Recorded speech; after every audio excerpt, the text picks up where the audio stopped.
एक लड़की की नई नई शादी होती है। जब वो अपने ससुराल पहुंचती है, लाखों अरमान सजाई होती है, सुहागरात आती है। और फिर अचानक से जब दुल्हा उसके कमरे में पहुंचने वाला होता है, उससे पहले ही उसको शौच आता है। वो अपने कुछ जो उसकी ननद होती है, लगभग दो तीन थी, उनके साथ वो बाहर शौच के लिए जाती है। उसकी सास बोलती है घर में जाओ टॉयलेट में, तो वो कहती है कि नहीं, उसको टॉयलेट लाइटिंग में बड़ा ही दिक्कत होती है, इसलिए उसको बाहर जाना है शौच के लिए। शौच के लिए बाहर जाती है।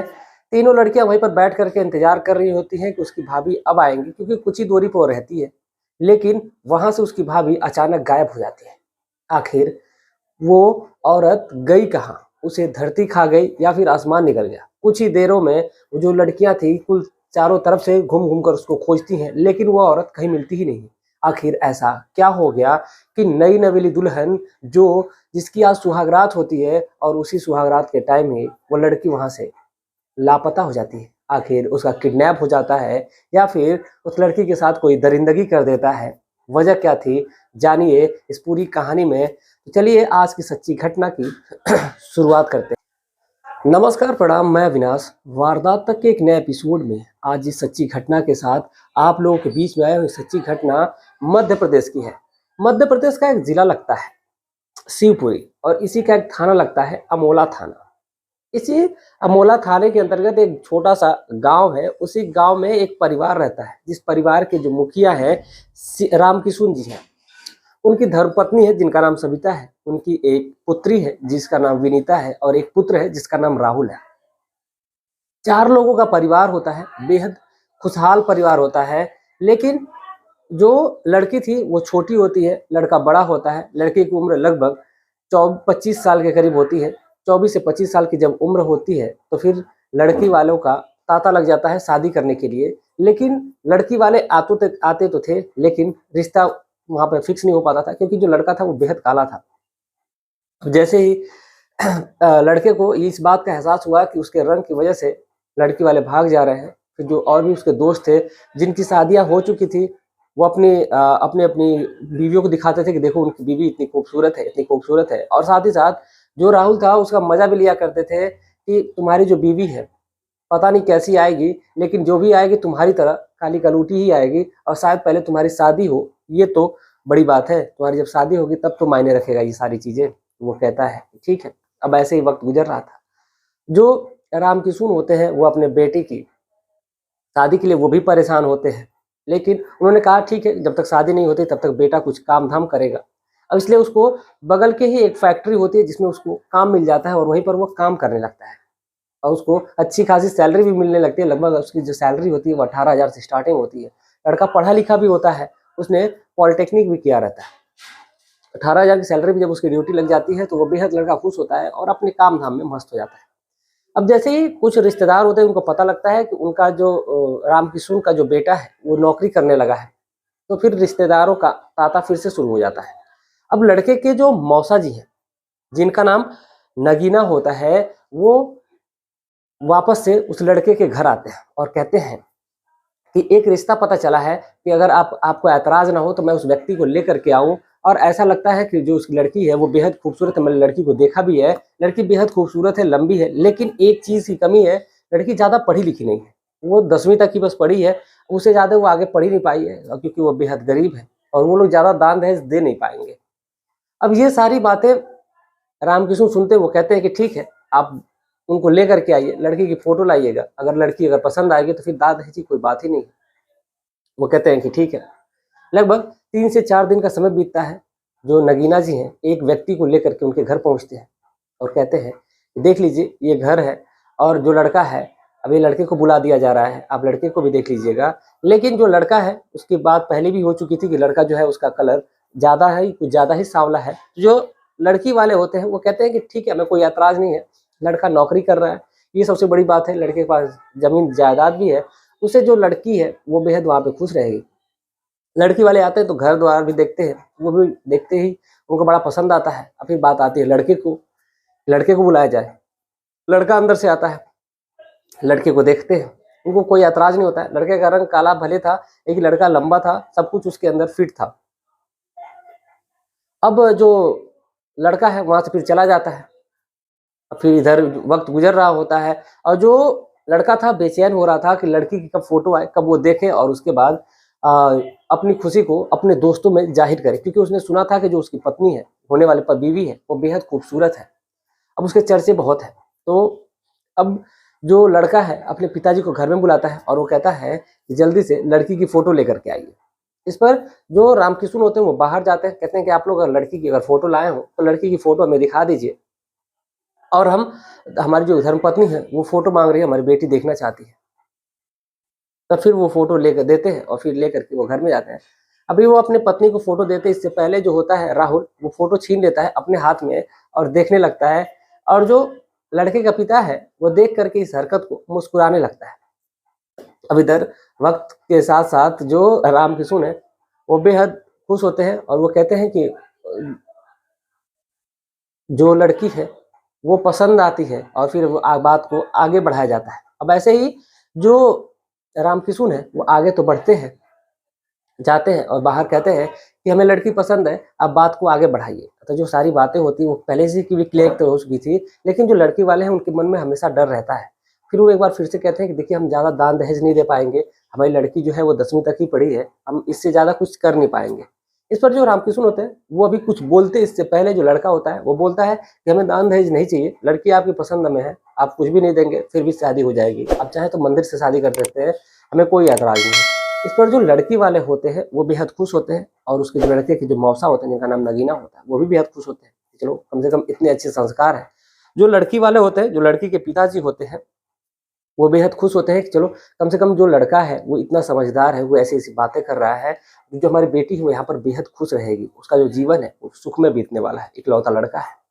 एक डेट मुकर्रर कर दी जाती है शादी के लिए, लड़की की फोटो होती है, लड़का जो होता है अपने फोन में अपनी होने वाली पत्नी की फोटो खींचता है और फिर अपने दोस्तों को दिखाता है कि देखो मेरी जो बीवी होने वाली है वो कितनी खूबसूरत है। अब जैसे इस चीज़ को लोग देखते हैं, उसके जो दोस्त देखते हैं वो वाकई हैरान रहते हैं, कहते हैं यार इस कालिए को, इस कल्लू को इतनी खूबसूरत बीवी मिली है जो कि हम लोगों में से किसी के पास नहीं है। अब जैसे ही सारे दोस्त होते हैं वो भौचक्के रहते हैं, लेकिन वो बेहद जो राहुल है वो बेहद खुशकिस्मत होता है कि उसको इतनी खूबसूरत बीवी मिली है, और ये चीज़ इस चीज़ को करके वो बेहद खुश होता है। एक डेट मुकर्रर की जाती है, उस डेट पे एक मंदिर में जो दिखावटी वाली रस्म होती है वो पूरी होती है, और लड़की और लड़के वाले एक दूसरे को पसंद कर लेते हैं। बात को आगे किया जाता है और फिर एक डेट मुकर्रर की जाती है, और उसी डेट पे उत्तर प्रदेश और मध्य प्रदेश का एक बॉर्डर लगता है, वहीं पर झांसी उसी के एक मंदिर में एक शादी उनकी जो शादी होती है वो करवाई जाती है। बाकायदा शादी करने के बाद जो भी रस्में होती है उस सारी रस्मों को पूरा करते हुए सभी लोग जो थे वो अपनी बहू को घर लेकर के आते हैं। घर बहू पहुंचती है तो फिर घर में भी कुछ रस्में होती हैं। जो राहुल होता है वो अपनी पत्नी को देखने के लिए बेताब होता है कि आखिर उसकी पत्नी है कैसी, वाकई एक्चुअल में उसकी पत्नी कैसी है। अब नहीं था, उसने फोटो में देखा था। अब वो जब भी उसको मौका मिलता वो घर में जाने का प्रयास करता, क्योंकि बारात को वापस आने में ही लगभग 4 से 5 बजे का वक्त हो गया था।